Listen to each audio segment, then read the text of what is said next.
a storyteller in the year 2020, what do you guys see as your biggest challenge? Well, I'm lucky because my show is in 1960, so take it away, the rest of you. I mean, the idea of having to deal with what's going on in the world is just, I mean, that's a tall order. We're scheduled right now to go back into production in August. At least that's the plan that's laid out. We basically had to throw all those scripts out for season 2.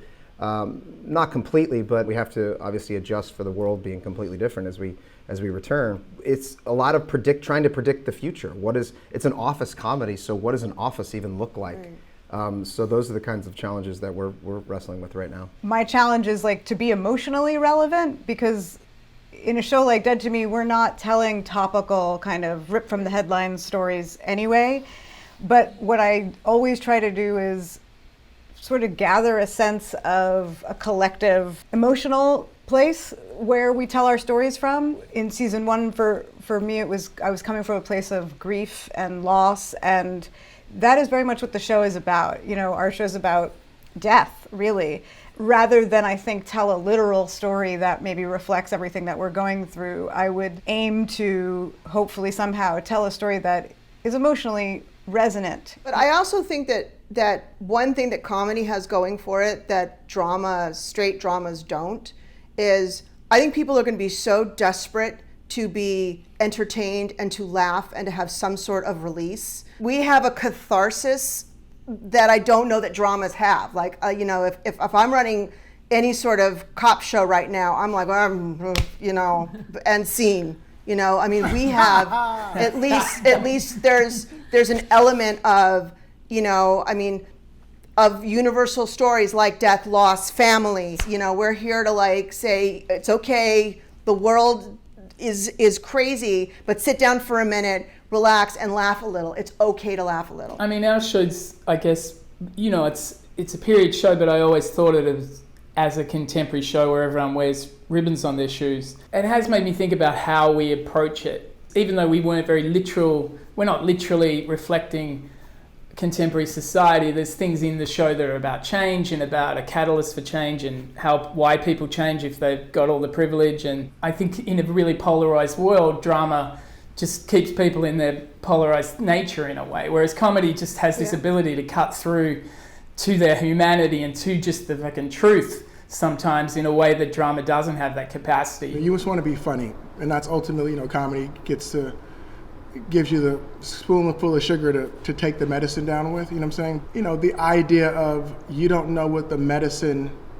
is treating because you don't know what's going to happen. For instance, on Grownish, that is a show that's supposed to be prescient and about the idea of like what college life is like. There are amazing obstacles in telling a college story about relationships and hookups and you know, things that, you know, college kids are sort of involved in everything going on right now. Black AF, I don't know when, you know, we don't know exactly when it's going to air and things like that. So the idea of banking episodes that the whole purpose of it was sort of to say things and to kind of start a conversation, and we don't kind of know what that conversation is going to be. So it's difficult. I would agree with that. I feel like it's a little bit like giving a wedding toast. Like there's different ways you can give a wedding toast. Some of them are just sort of warm and about the personalities, but if you want to get close to the edge and kind of tease the person that you're toasting, you really got to read the room while you're doing it, because those things can blow up in your face so bad, you know. Kenya, you tackled police brutality years ago. One of the things that you did not want to do at the time is to use the phrase or to use the hashtag Black Lives Matter. And I remember you saying at the time it's because you didn't want to politicize the show. I'm curious, if you had to do it all over again, would you still make the same choice? I mean, obviously not. I feel like I was a supporter then and I'm a supporter now. We hit such a nadir, you know, in terms of this country, you know, that we all sort of are like, okay, fuck that. Like, you know, we need to sort of get. So I think it was a Black Lives Matter episode for sure then, but I would have promoted it in a different way. And maybe it was promoted at the right time for what it was, but I do feel like, you know, we have to really stand up and be advocates for each other.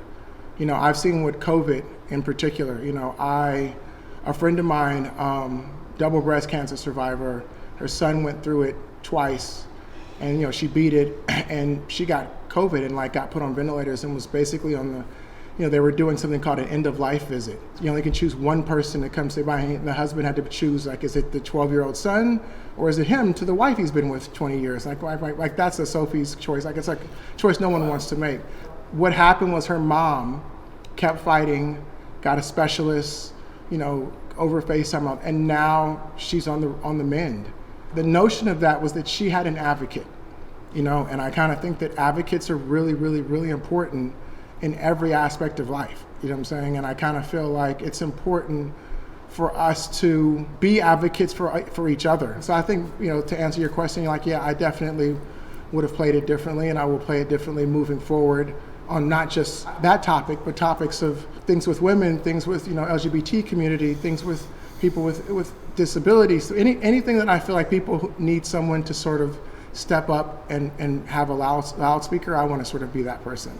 Has this period, these last few months, made you rethink the stories you want to tell or how you want to tell them? Oh, well, we're trying to figure that out right now. Well, we're breaking stories right now. We're going to need a lot more space. It's frankly, for us, it's going to depend on how much Amazon is willing to open the checkbook. It's 45, 46, 47, 40. I mean, it's because we can't change the style of what the show is. We can't change crowd scenes. So if it comes down that you have to have 10 people as your extras, which they haven't quite landed on what the number is yet, then that means that our special effects lady is going to come in and make 10 people look like 400. And that is just time and money and time and money and time and money. If we can't go to clubs and go to locations, because in New York especially, they're really trying to get you to film anywhere but in Manhattan, because they're really trying to figure out how you film in Manhattan. It means we're going to need more stages, which means more money, which means more sets. For us, it's about money. Has that been a problem for you in the past? Because that show does not look cheap. And if you tell me that you make that show on a budget, then I fucking quit. Because that is like magical. Honestly. Like what you're creating with that show does not belong on television. It belongs in a cinema. And I've like told a lot of people you're that. so sweet. I agree. Between that and Greg's casting budget, I'm like, I don't know. Yes. Yeah, honestly.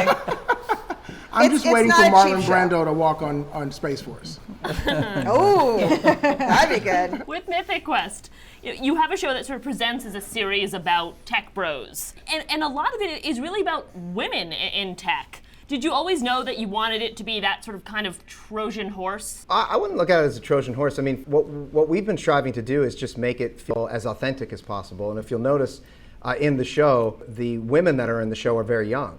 And that's very true in the industry. There was a movement probably about 5 or 6 years ago to really not only diversify the office in terms of like cultural background and race and actually continent, because they were really trying to bring people in from all over the globe, but obviously to bring in as many women as they possibly could.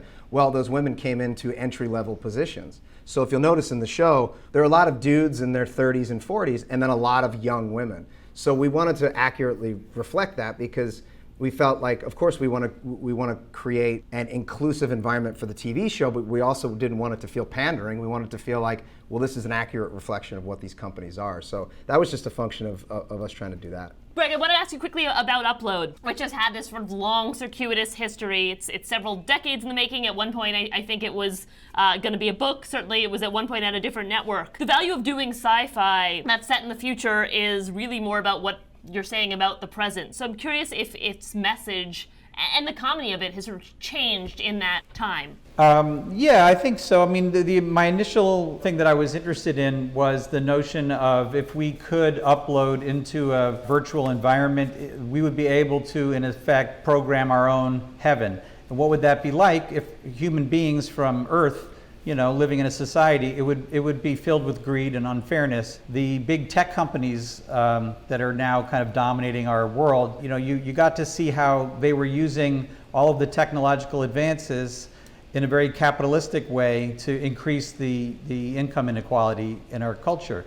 And so that played in very well, I think, with the notion of a for pay heaven that was essentially unfair and better for wealthy people, and other people couldn't really afford to do it. When the show premiered in May, some of the questions I got is this show a little bit too angry for people now because of the pandemic? And and I think that I don't get that question anymore now. I want to discuss reviews for a second. First, raise your hand if you read them and be honest. I don't read them. Well, okay, I'll half and half. I don't read them for Sunny, but I did read them for Mythic Quest. Yes. You're talking about one person or a collection of, a very small collection of people's opinion about the work of, so many other people. It's weirdly subjective, and I wish I wasn't one of those people who raise my hand to say that, yes, I do read them. I never plan on reading them, and then you hear one little whisper or something of maybe somebody said something good, or maybe somebody said something like quite terrible. I think sometimes, with a show like Dead to Me, we are kind of a hard show to pin down. We're sort of genre non-conforming, and I think especially in our first season that really confused certain people, and they thought that we were confused maybe about our genre, but all along I knew exactly what I was doing, and I was hoping that people would respond to it and enjoy the fact that we weren't, pinning ourselves into one little box. It's a weird thing when you're putting so much importance on a person who doesn't know you and wasn't a part of your process. All right, Tony, I want to turn to the great for a second. We had Elle on our roundtable the other day. One of the things Elle talks about is this idea that she's never done comedy, and this is an entirely new tone for her. She was the person you went to before there was a show. Why her? I just had always really admired her as a young actor. I knew the show, even though it's really funny and comedic, had to work emotionally. Narratively, it's sort of an emotional drama, as well as, on the surface, it's a rollicking comedy, I guess. And I felt like she's just such a great dramatic actor that I knew she could bring and help tell that story of this woman's journey. But also, I met her, and she's so funny and fun in real life. And sometimes actors haven't got the roles much, once she was in it, and then she just more and more embraced it. And, with Nick and all these other great comic actors around her, she just sort of fell into it and found the sort of, the fun of it, and the fearlessness really appealed to her because she's such a fearless person. Kenya, I want to go back to Black AF for a second. You, in the process of developing it, decided you had to be in it. And I know that there was some debate around that. How did you ultimately land on, yes, I'm going to be the star? I ended up talking to Larry David, and I had a conversation with him that was really informative. And then Rashida, my partner, said something to me. She's also, a writer and really smart. She was like, isn't there already a show with an actor about your life on TV? At the same time, I knew I wanted to say some shit I wouldn't necessarily be comfortable asking an actor to say. Because some of those things were such personal feelings, and I knew that they would cause a lot of, disruption. And I was a huge fan of Larry's, and I saw what he did. And I always was one of those kind of people, when you're scared of something, that's what you try to go do. And so I was terrified of that. And Rashida could not have been more supportive and a pro, and walked me through it. I think if someone else had played that role, for whatever the show is, it still wouldn't have been even as good as it was. If it's bad to you or not, it still would have been worse. Yeah, and for me, I have the benefit of having Danny DeVito on one of my shows. He's a comedic icon and a hero of mine. I grew up watching him, and I remember being on set, and he said, "How do you want me to say it?" And I said, "Well, just say it whatever way you think is funniest." And he said, "No, I want you to tell me what's funny." And I remember thinking and then vocalizing what, you want me to tell you what's funny? And he's like, "Well, yeah, you're the young person, and the reason I signed on to this show was because, I want to stay fresh and relevant, and if I don't, then I'm just going to become a dinosaur. So you tell me, and we'll figure it out together."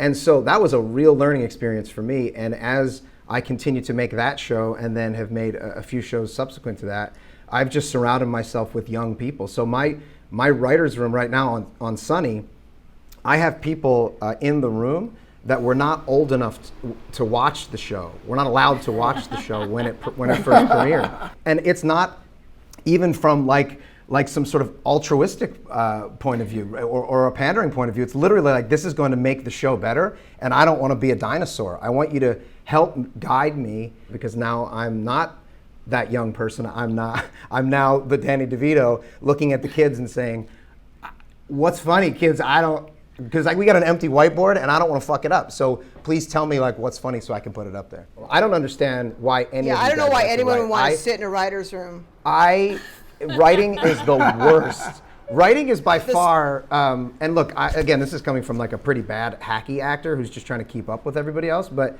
like the writing is the hardest part, the hardest part by far. But I don't know why any of you want to be professional writers. And the writer's room, there's like a smell to a writer's room that is the worst. It's like backstage at Cavalia, or like like an NFL locker room, or like after you've like seen the Joffrey dance and they're taking their tights off, and then food and coffee and just desperation and gas, and it's a terrible smell. Just this, I don't know. I know, but that's making me want to go back. Like that, even just the description, I'm like, that's now exciting. I really miss it.